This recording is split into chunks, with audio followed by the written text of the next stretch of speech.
Merci de nous choisir pour vous informer. Bienvenue dans ce journal. À la une de l'actualité de ce soir, vulgarisation de l'avant-projet de nouvelle constitution. Une campagne vient d'être lancée dans le Grand Conakry. 2000 ménages vont être touchés par cette opération qui vise à expliquer le contenu de ce document aux populations. À suivre dans ce journal.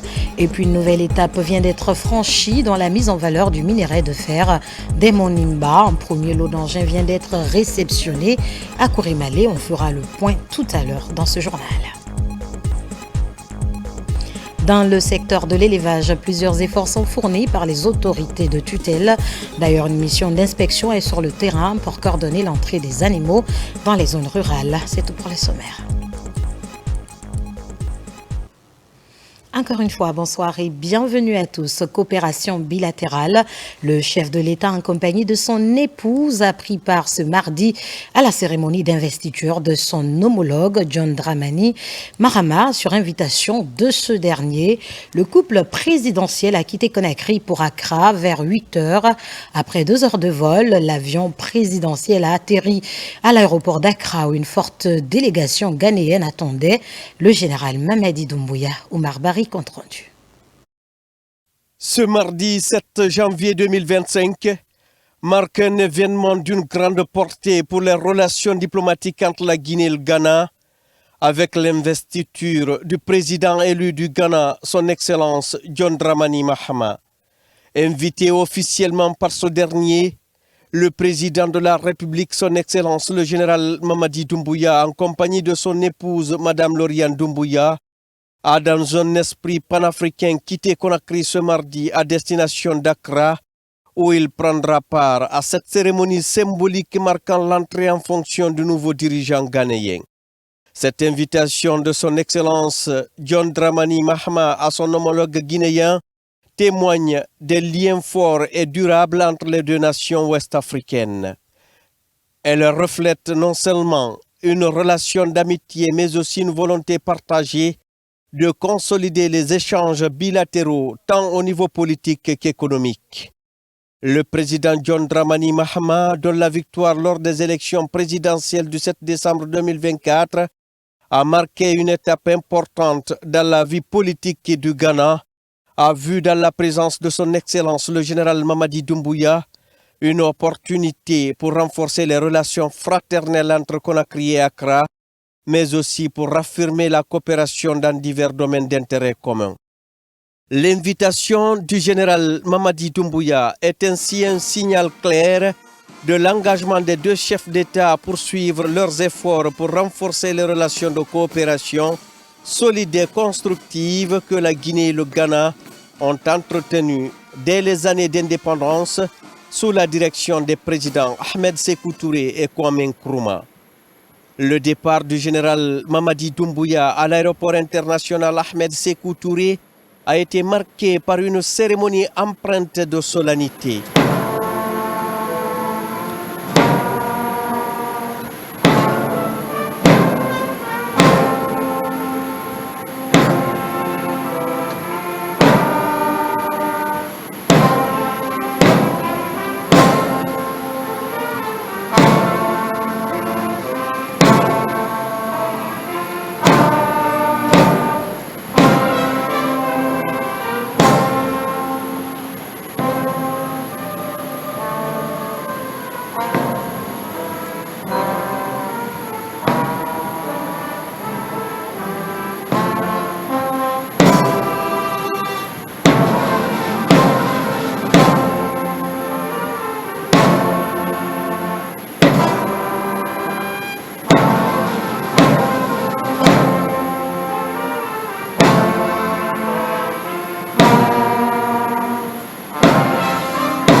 Après le salut des couleurs, le chef de l'État a pris le soin de serrer la main de plusieurs personnalités présentes, parmi lesquelles des membres du gouvernement, des représentants des institutions républicaines, ainsi que des diplomates et responsables de la hiérarchie militaire et paramilitaire. Ce moment a reflété l'importance attachée à ce voyage diplomatique. Cette visite s'inscrit dans le cadre de la diplomatie active, souterraine et proactive du président général Mamadi Doumbouya. Depuis le 5 septembre 2021, son Excellence, le général Mamadi Doumbouya, a mis un accent particulier sur le renforcement des relations extérieures de la Guinée, cherchant ainsi à positionner le pays sur l'échiquier politique et économique régional et international. En témoigne la présence de la Guinée à plusieurs forums et rencontres bilatérales stratégiques à travers le monde. L'occasion de l'investiture du président John Dramani Mahama sera aussi l'opportunité pour le président, le général Mamadi Doumbouya, de rencontrer d'autres chefs d'État et personnalités politiques de la région. Ces discussions porteront sur des enjeux géopolitiques majeurs et sur la coopération renforcée entre les nations africaines face aux défis contemporains, en particulier les questions de sécurité régionale, de développement durable et de coopération économique. Le déplacement du président de la République à Accra est un pas de plus vers une consolidation des relations d'amitié et de coopération entre la Guinée et le Ghana. Les deux pays partagent de nombreux défis communs, mais également des aspirations similaires en matière de paix, de sécurité et de développement. Dans un contexte régional en constante évolution, où les enjeux géopolitiques et économiques sont de plus en plus interconnectés, le renforcement de la coopération entre la Guinée et le Ghana est une démarche stratégique qui pourrait avoir des retombées positives pour les deux nations. En définitive, cette participation à l'investiture de John Dramani Mahama s'inscrit dans une démarche diplomatique de plus en plus active et affirmée de la part du président de la République, dont l'objectif est de placer la Guinée au cœur des dynamiques régionales et internationales.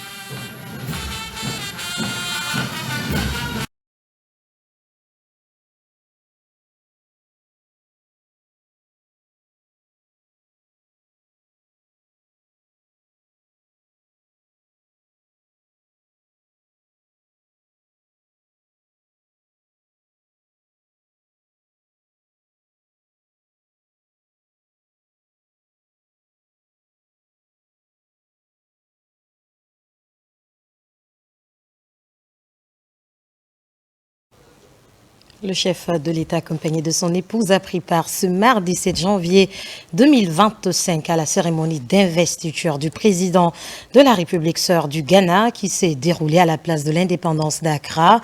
Cet événement a été marqué par des rencontres avec les chefs d'État africains. Le président a mis l'occasion à profit pour dire ses chaleureuses félicitations ainsi que celles du peuple de Guinée au président élu du Ghana. Le couple présidentiel est revenu à Conakry dans l'après-midi. Leur retour a été marqué par une cérémonie officielle à l'aéroport international Ahmed Sékou Touré de Conakry. Le compte rendu avec Fatoumata Koroma. Le général Mamadi Doumbouya, président de la République, a chaleureusement accepté l'invitation du nouveau président du Ghana, John Dramani Mahama, pour assister à sa cérémonie d'investiture. Cet événement revêt une signification particulière dans l'histoire des relations bilatérales entre ces deux nations d'Afrique de l'Ouest, mettant en lumière la solidarité et l'amitié qui unissent Conakry et Accra depuis plusieurs décennies. Arrivé aux alentours de midi sur la place de l'indépendance d'Accra, dénommée Black Star Square, où s'est tenue la cérémonie, le général Mamadi Doumbouya a mis l'occasion à profit pour adresser ses vives félicitations et celles de son peuple au président ghanéen, avant de lui souhaiter plein succès dans ses projets pour son pays durant son mandat. Ce déplacement du général Mamadi Doumbouya à Accra a également été ponctué par des rencontres avec des chefs d'État africains présents, ouvrant des perspectives pour le renforcement de la coopération africaine. Fidèle à son engagement envers le panafricanisme et à la coopération entre les nations africaines, le général Mamadi Doumbouya a toujours plaidé pour une Afrique unie et solidaire. A rappelé que les relations entre le Ghana et la Guinée ne sont pas récentes. Depuis les années d'indépendance, ces deux nations ont cultivé des relations diplomatiques solides et constructives. Le 23 novembre 1958, une étape emblématique fut franchie avec la création de l'Union Guinée-Ghana, concrétisée au State House d'Accra sous la présidence d'Ahmed Sékou Touré pour la Guinée et de Kwame Nkrumah pour le Ghana. Cette union symbolisait leur aspiration à une Afrique unie et indépendante, s'inscrivant dans le processus précoce et pacifique de décolonisation des deux nations. Aujourd'hui, elles partagent non seulement un héritage commun de lutte pour l'indépendance, mais également une volonté de renforcer l'intégration régionale. Le président de la République de Guinée a été, son Excellence le général d'armée, a été invité par ses frères et amis, le président sortant et entrant du Ghana. Et le président a participé à cette cérémonie d'investiture et le peuple ghanéen lui a accordé un accueil chaleureux, un accueil fraternel. Après avoir honoré l'investiture du président de la République du Ghana, le général Mamadi Doumbouya, accompagné de la première dame, Madame Lauriane Doumbouya, a regagné Conakry dans l'après-midi. À son arrivée à l'aéroport international Ahmed Sékou Touré, le couple présidentiel a été accueilli avec les honneurs dus à son rang.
D'éminentes personnalités de la présidence, de membres du gouvernement, de responsables d'institutions républicaines, ainsi que de la haute hiérarchie militaire et paramilitaire, sans oublier le corps diplomatique et consulaire, étaient présents à l'aéroport pour lui offrir un accueil chaleureux.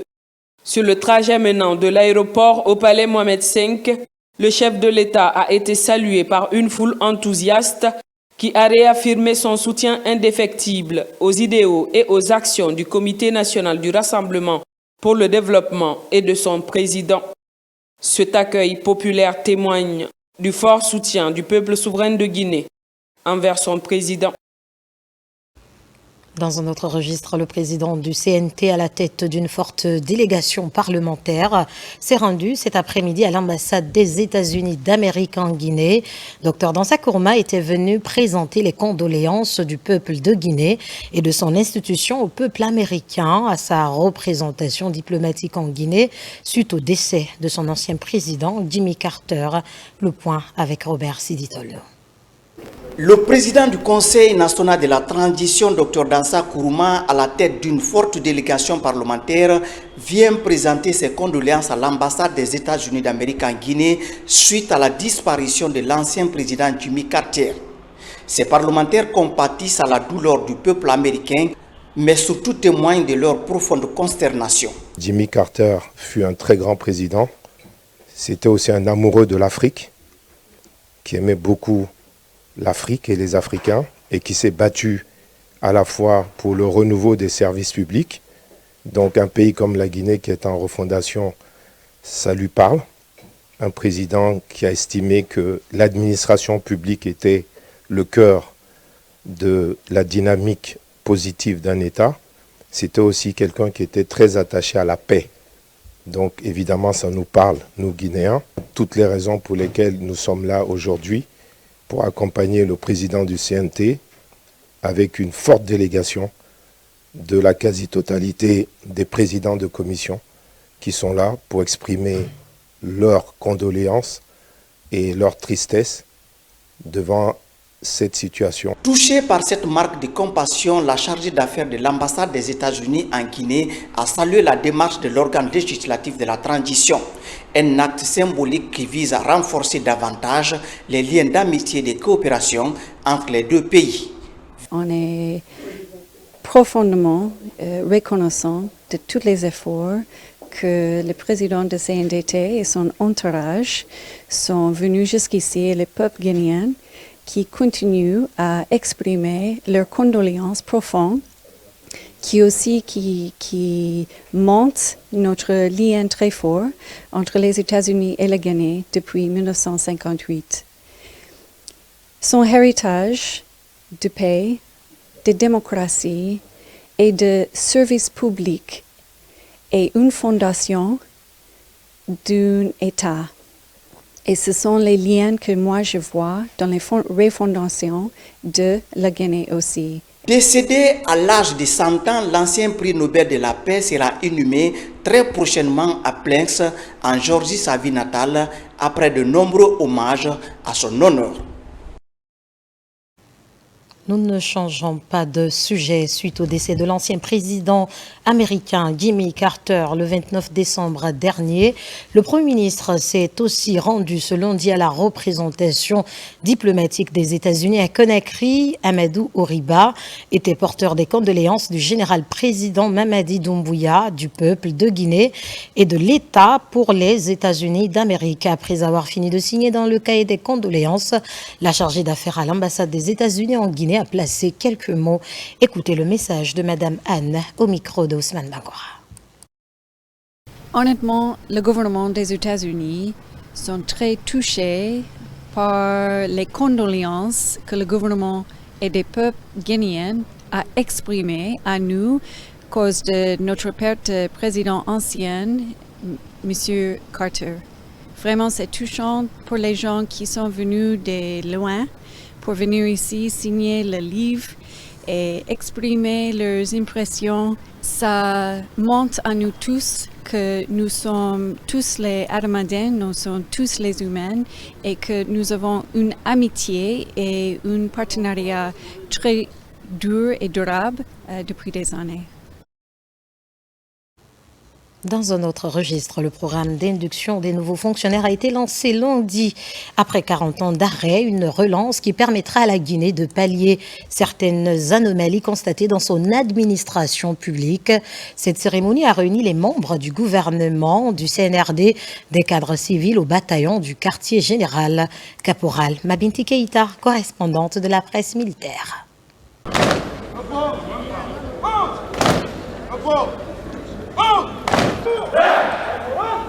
Depuis 4 décennies, le service militaire obligatoire était dans les oubliettes. Dans son vaste programme de refondation et de rectification institutionnelle, le CNRD s'inspire du passé pour réintroduire ce service militaire à travers un programme intitulé « Induction des nouveaux fonctionnaires de l'administration publique ». Pour cette reprise, ils sont au total 2000 fonctionnaires dont les personnes à mobilité réduite. L'armée creusée de l'unité nationale est aussi un modèle de vertu et d'intégrité. Elle est mise à contribution à cet effet pour faire de ces stagiaires des hommes de type nouveau. Le volet civil de cette première phase du programme d'induction portera essentiellement sur quelques modules. Ce sont notamment comprendre ce qu'est l'administration publique, le nouvel univers dans lequel vous vous engagez. L'éthique et la déontologie du service public, notamment la loi 0026 portant code de conduite d'agent public et la loi 041 portant détection et répression de la corruption et des infractions assimilées. Pour leur donner un aperçu côté militaire, on a prévu un module concernant la transmission pour pouvoir communiquer, un module concernant la tactique par rapport à comment les opérations se réalisent, la topographie qui est l'étude des cartes et du terrain qui vont les permettre de se déplacer, de se retrouver. Il y a l'hygiène et le sécurisme qui seront primordiaux sur comment vivre dans certains endroits. La grande symbolique de cette cérémonie a été la présentation de ces cadres de l'administration publique au drapeau.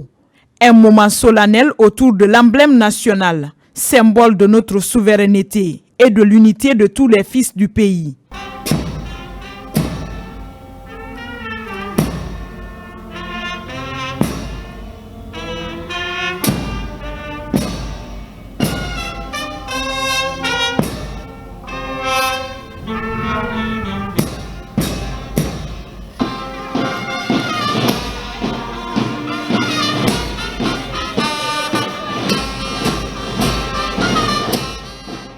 Cette formation, c'est pour nous donner l'esprit du patriotisme.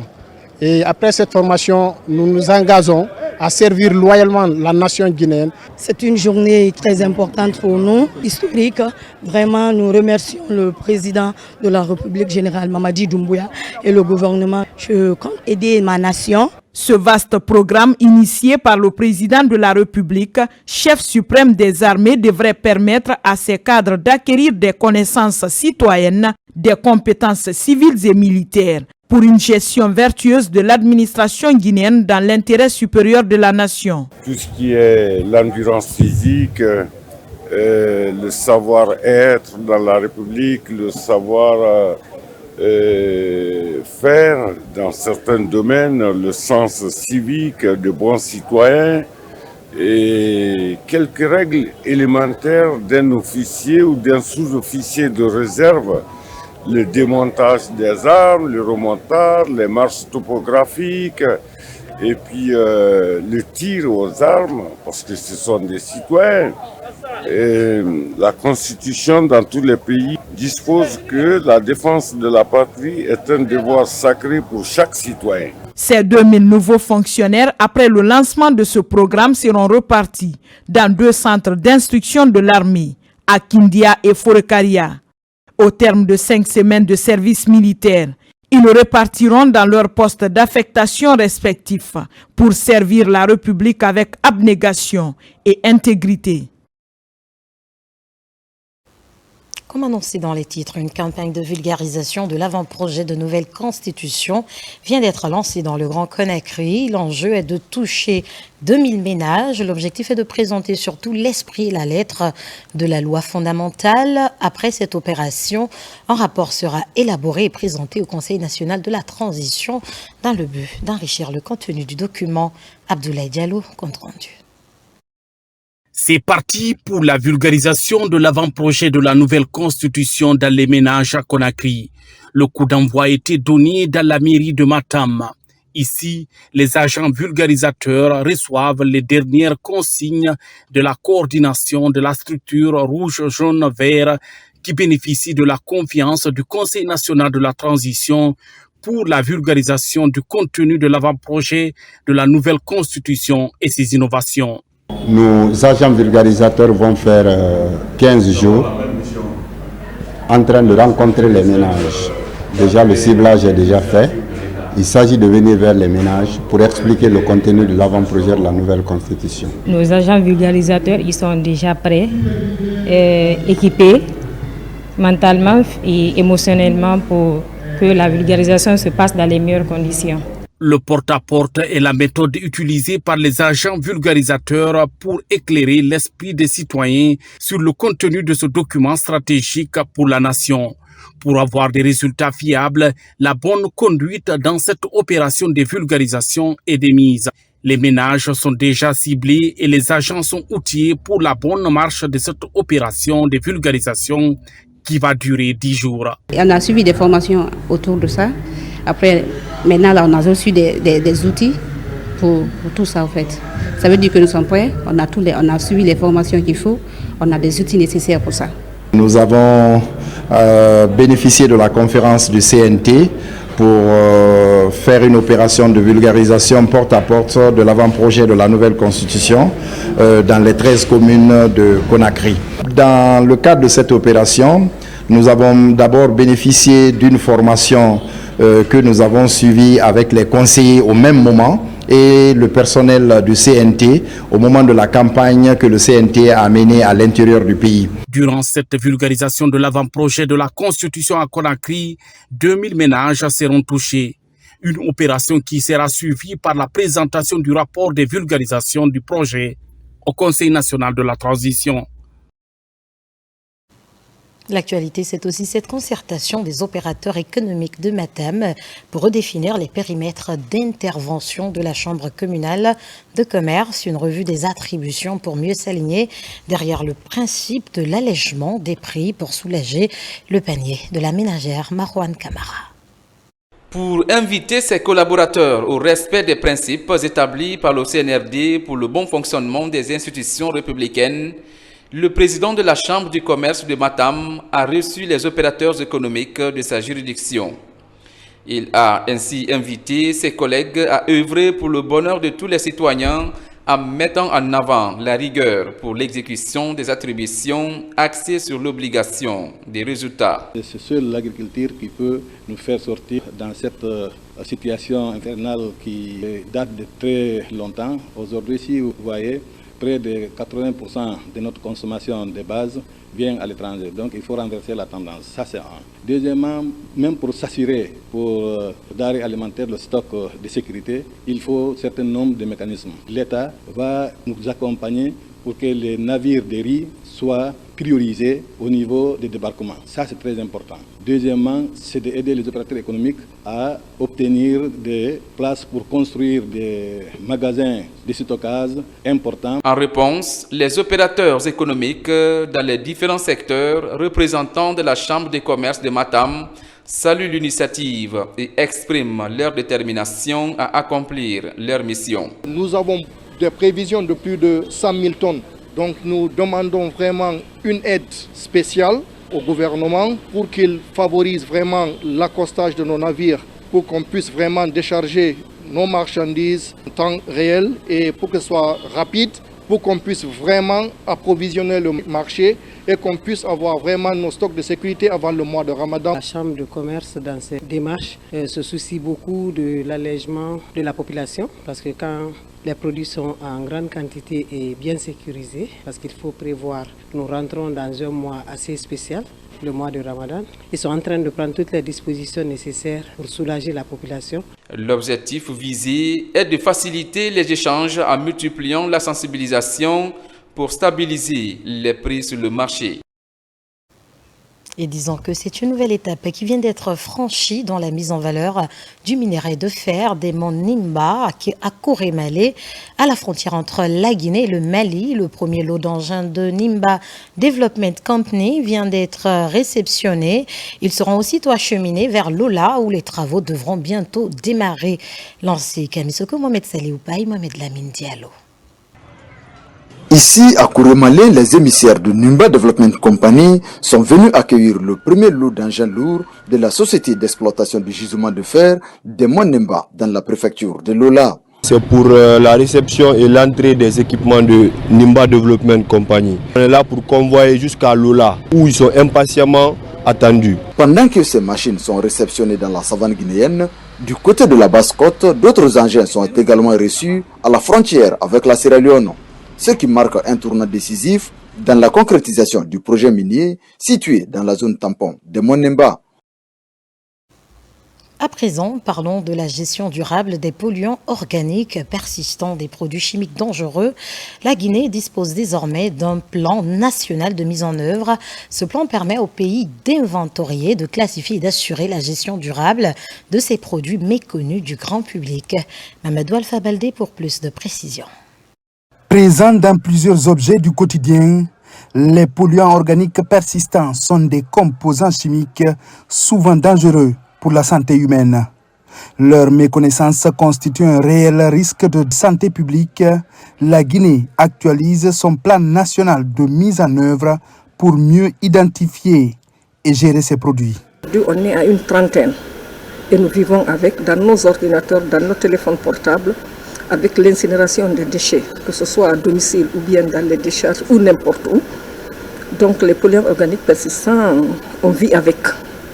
Dans nos véhicules, partout dans notre mode de vie, nous vivons avec les polluants organiques persistants. Donc c'est pertinent pour nous que les cadres guinéens soient outillés pour faire l'inventaire, pour procéder à l'inventaire des polluants organiques persistants.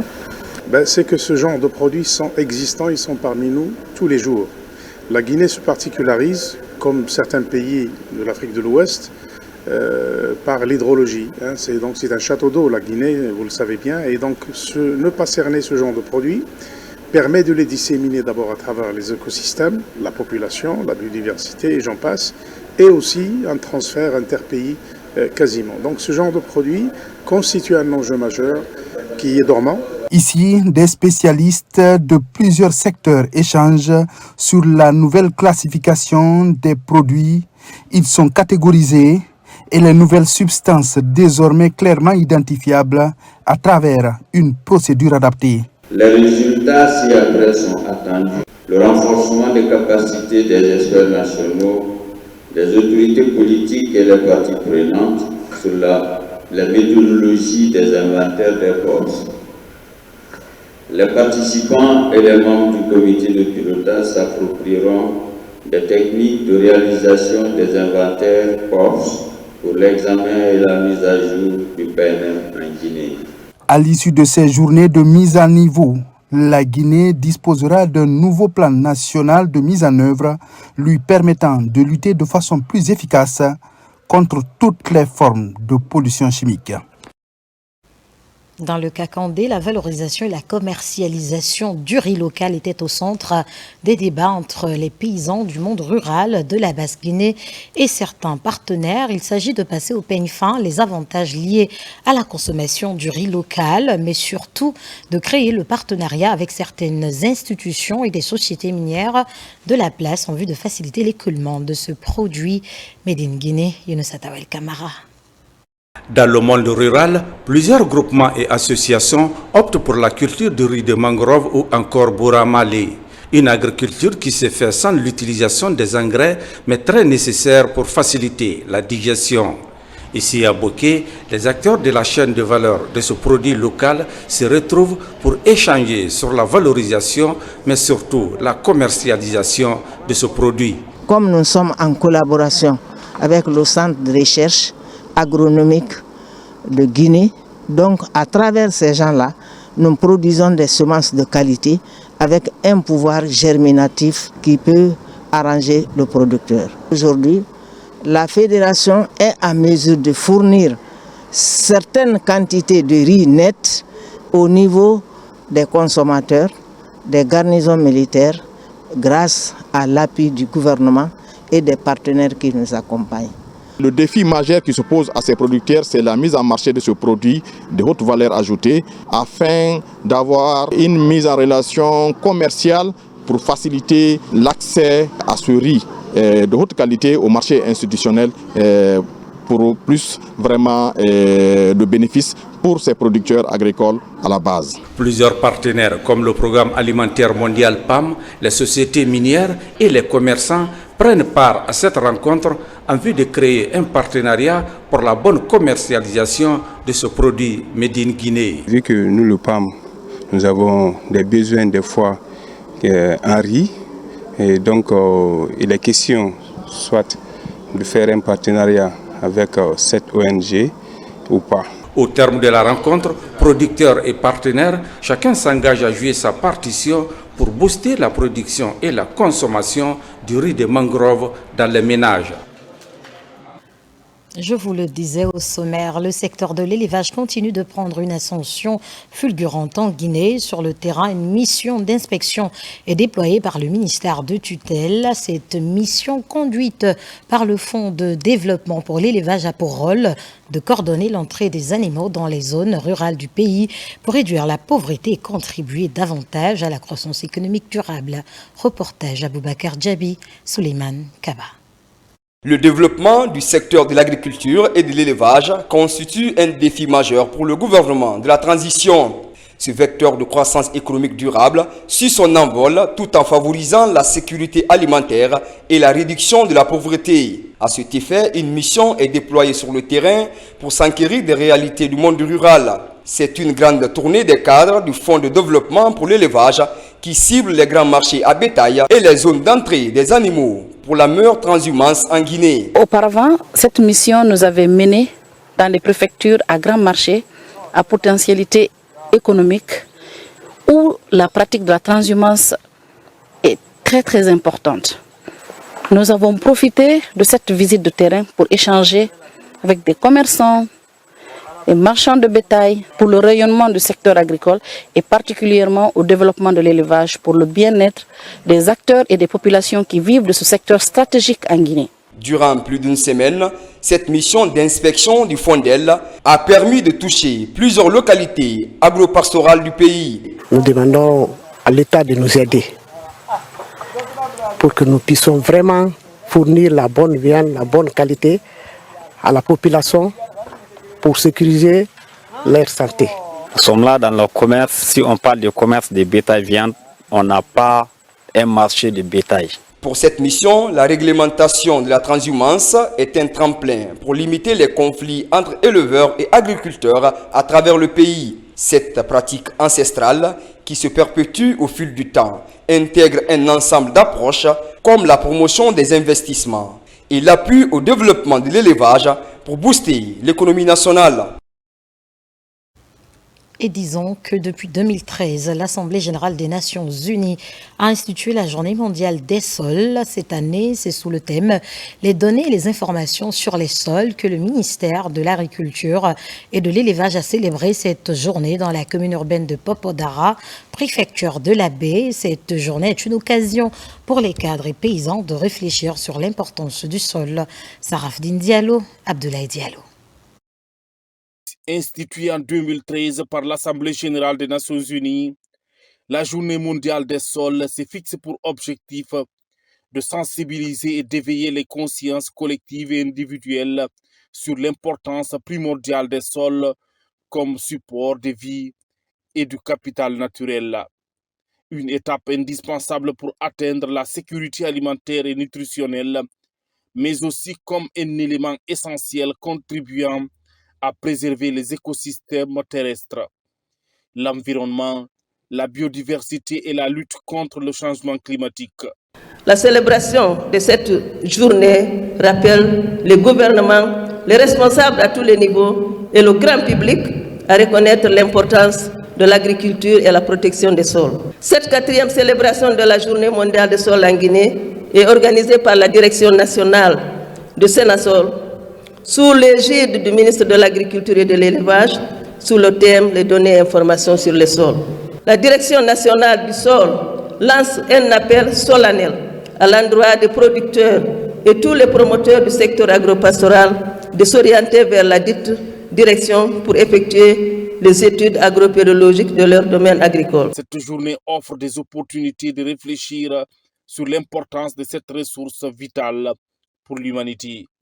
Tout en vous réitérant nos souhaits de bienvenue dans la région administrative de la Baie, se réjouit particulièrement du soin apporté sur notre région.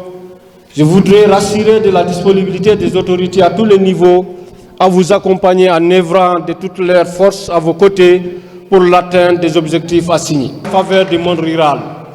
Maintenons le sol vivant, protégeons la biodiversité des sols, et protégeons et partageons les données et les informations sur le sol. Cela nous a fait du bien, ça nous a enseigné parce que ça nous a apporté beaucoup, parce qu'on a eu du surplus. Avant, il n'y avait que le conseil agricole qui venait avec toutes les difficultés. Les sols sont le fondement des systèmes agroalimentaires et le milieu dans lequel sont produits 95% des aliments consommés.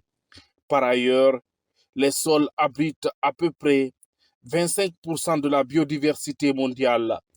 Cependant, c'est seulement 1% de cet univers est connu.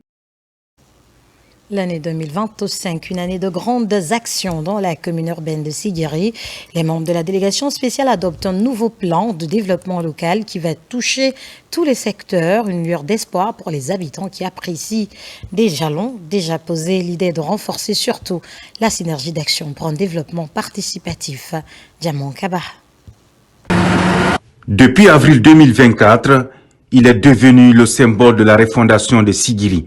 Souleymane Koïta, juriste et écrivain, a entrepris des actions salvatrices pour renforcer le vivre ensemble, la gouvernance sécuritaire et améliorer l'image de Sigiri, autrefois capitale de la poussière.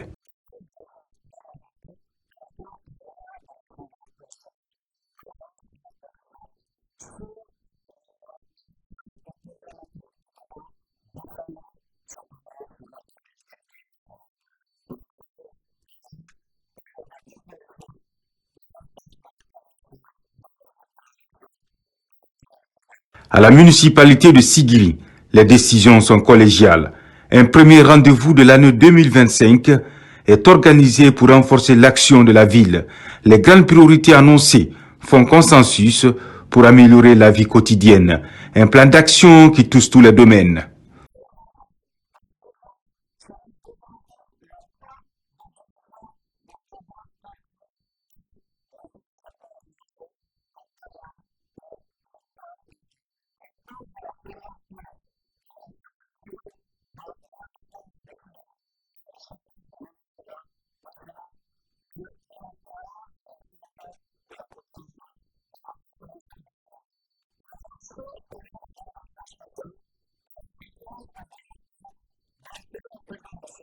Après avoir dévoilé ses ambitions, Souleymane Koïta et son équipe lancent un signal fort pour atteindre les objectifs assignés. La feuille de route vient ainsi renforcer des énergies à la mairie pour permettre aux différents secteurs de participer efficacement à la réalisation des plans de développement durable.